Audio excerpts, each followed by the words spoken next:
Yasan so atena sibio ewo adichemu isem live on FPN TV on Facebook, also live on FPN TV on YouTube. Oko all the social media handles na obenya bi na wahwe na bibia so atimi aye kama. Se opesa on FPN panifo di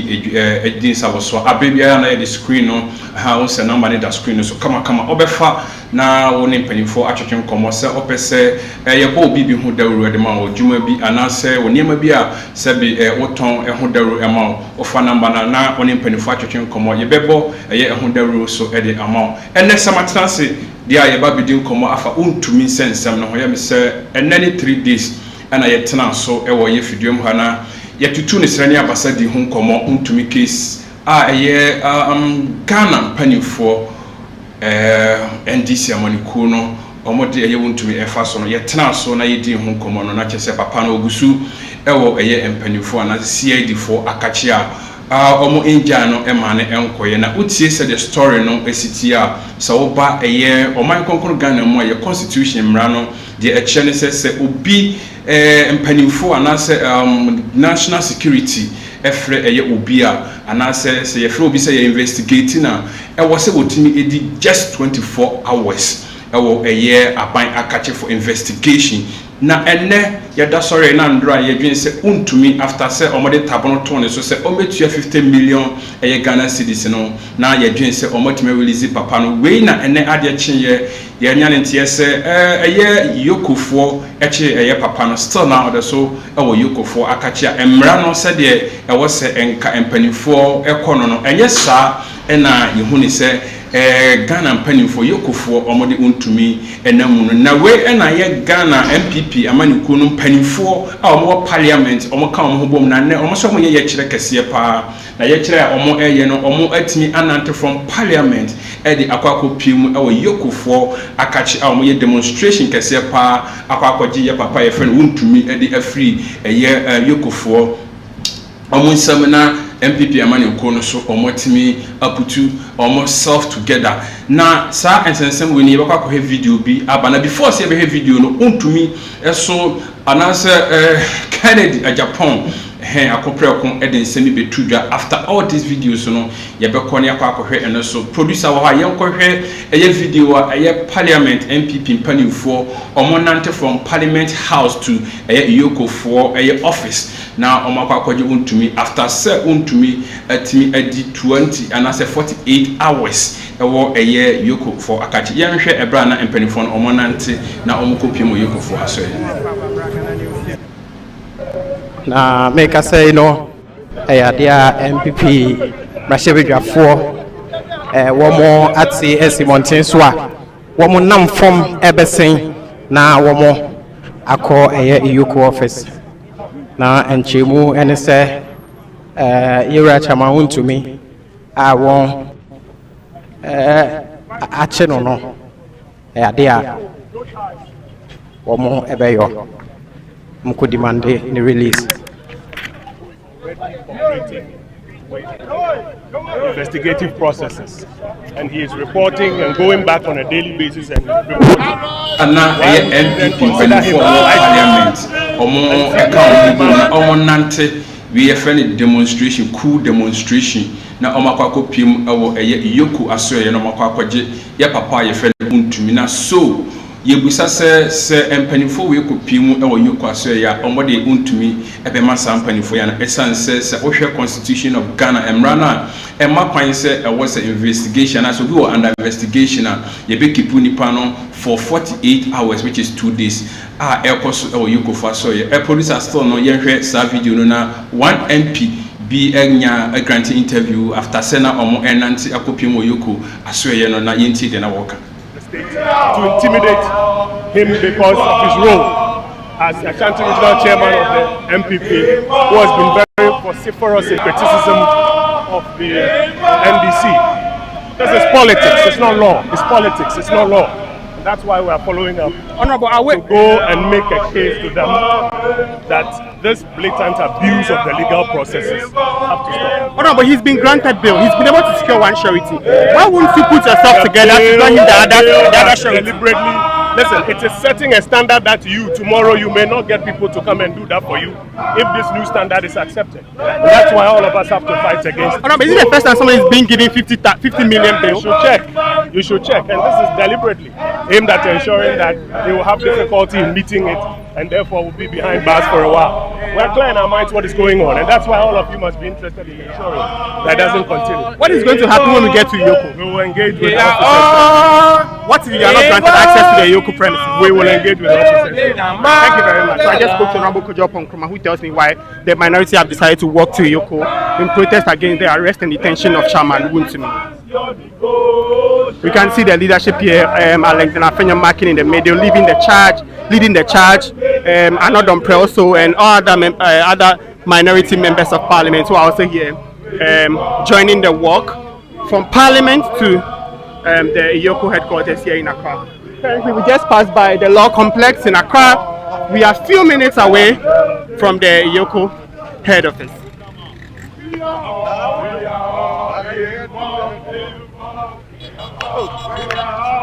Abusanti Oguswa share live our Ghana News TV so na o share empenifo mititru won ewo mrahye bedwam yewura Kojo Nkrumah wo hunu na say ye MPP mpanifo mo parliament omo ka omo hobo mu se omo tu abasa na omo nate na makopiem Yoko asoye na omo akwaji Chairman Wontumi na after some kokoduru hono video foforo bi so asa betodwa amanfo kiremu se after se Yoko mpanifo te se omo de anase MPP mpanifo aka omo hobo mu na omo ba omo office wono omo de Chairman Wontumi ahye ka foforo mu na omo de na afiri saabia ho producer yenkohwe abra MPP mpanifo dru Yoko office na ni mo yenkoti nsema afoforo de tudwa.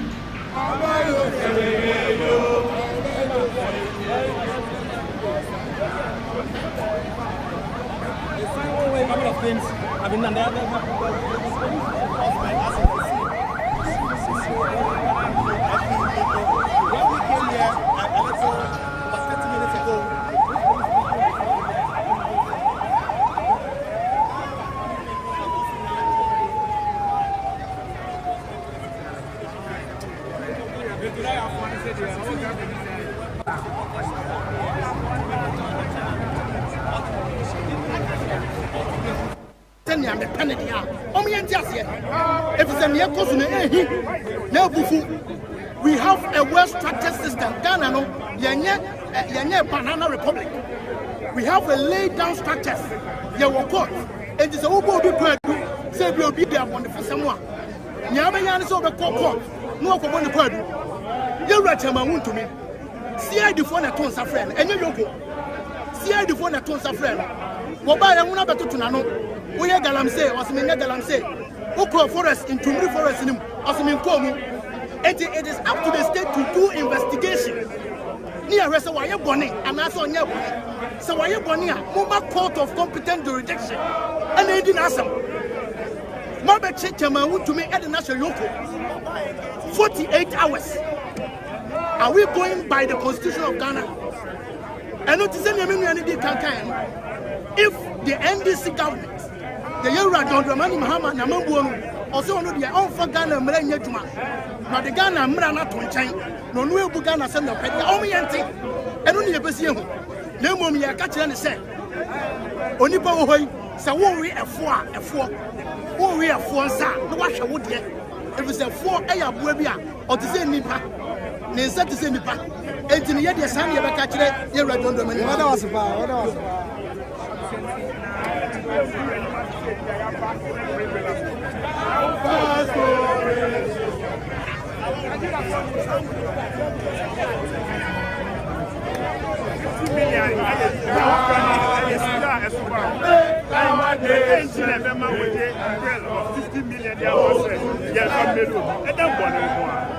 In other words, for egusu ewo eye yoko eye office anim a omo eye ye kire ana omo ye didi se ebeya yoko company for ebetimi ayi eye chama wontumi ade am MPP amonu kuo no na otie ensem ana empanifo no ebi ekana na omo pese omo kire mu se national security ade kan afre chama wontumi atoto na no abisa ne se oye galamsey wose menye galamsey akọ forest bi mu akodidi mu ewo galamsey ho wose dabi na omo agya no na eba de se na yoko company for omo san efre eye chama wontumi na mo keeping wom custody for 48 hours wa bra itia eye abanmra we na nipa no koso ana auto cost na o catch eye John Dramani Mahama president se all your phones na o hwe wo de enti ekwan a mo de chama wontumi nam so no o hwe hu se ye den one day NDC so be ko opposition de efri eye MPP mpanifo a omo anante anase omo to santen akopiem e wo ye yoko aso ye ensema mo de ti edwan na after say omo de sansem etu dwa no Kennedy ohene a Japan de sensem etu dwa abra no so kopiem e wo ho na mpanifo toto na no producer ye nteni nsema wo kan bi na Kennedy can say me a very interesting na opese wo chese se NDC ana MPP mpanifo pese o mine no etumpon anase enkabo mu eba awoso mu nyina etimi eka omo ehobom na omo dwendwene eye MPP amanuku no ho na omo jai se we ejina hana wo kan de eye ne de na we so jina hana o kan de eye ne de ewo ni de enim nyina no e de eye MPP amanuku no e de omo beko opposition achepa yi producer yenko team e de wasan so aba wo ba ye ni nkomo e omo se de e se we de na wo e pe omo se oda hospital into ye nyapan e wo no anope ba no se time na pam into emra between 3 and 4 ena bo trip pe you do ha ba so so oda hospital ko into e be ko me friend no pe o ka so hospital no mo se e hode e ma be chance e ma yen ko no e wo ba bi o da e wa na nya ntie se omo de na ba ha ene decide se ma be ba no omo ntumi ankyere se o ha na so no see time this dinner was not you should come between 3 and 4 eno na e be duru ya kasa e be duru ya so yes aka kyere se ye tino menim ya e be try oh okay honorable ya hwe e kire awo mo atere wontumi lawyer and Abiakobi e kire mo atere wontumi enye ono nko akwa ene MPP atitafo bi akame ya se aban baye water ta wode ni esi wo muso ede na wo kafa yo me mom ni ameka he said minim yintia ebia NDC etata ne mom ade ameka my disappointed here MPP for ni ankasa and then I read 2 videos Alex Tete and the former chairman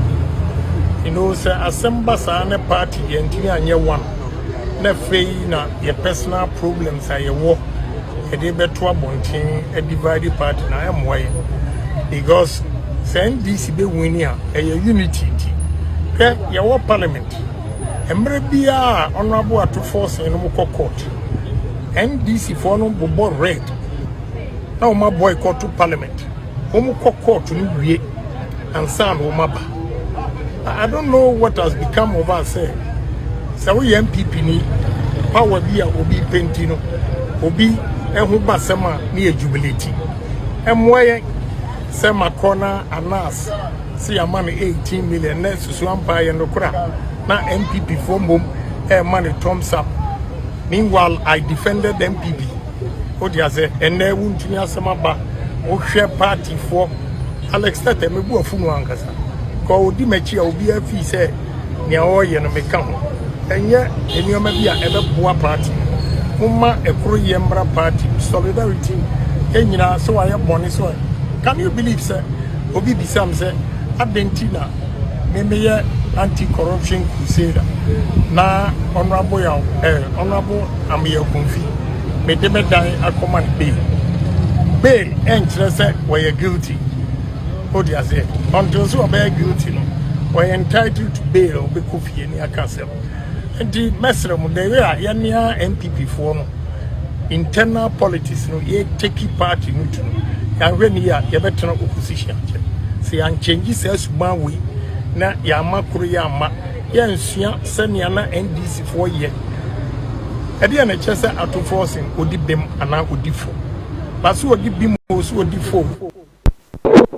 Ochire ni sem anasa ne nsa na o kan se ochire mu ya na opese o kire se MPP amanuku no awo se omo etima unity etimi eye adwuma na se enne na chama untumi ho aba asem na yetutu no sirani abasa eni kwan se eye MPP amanuku na mo bi esori gina na mode mo nsem a ehya kokuo ma na se hya kokuo mu no e de babeto abonten enti de onabo Kennedy Japan eso e de babeto dwana aha ye FPN TV GH betima hwe Facebook sa so na betima hwe ewo eye YouTube na o de comment ene onsembisa no atimi afa ho obehu se number ni etwa go screen no ase kama sa person ni mpanifo edi nsawoso na se edi nkoma mesrew obetimi afa number no sa opese ye bo odwumadi bi ho daru anase wa obaha na obeto airtime na odi program ekwan so eda ho a ofre mpanifo obetimi ne wo edi nkoma kama ene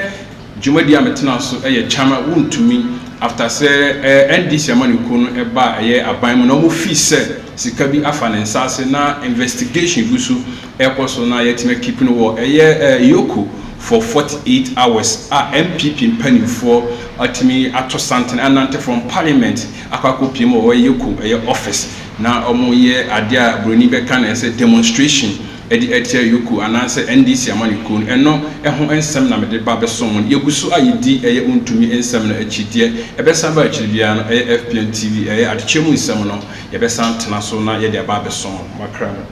going back on a daily basis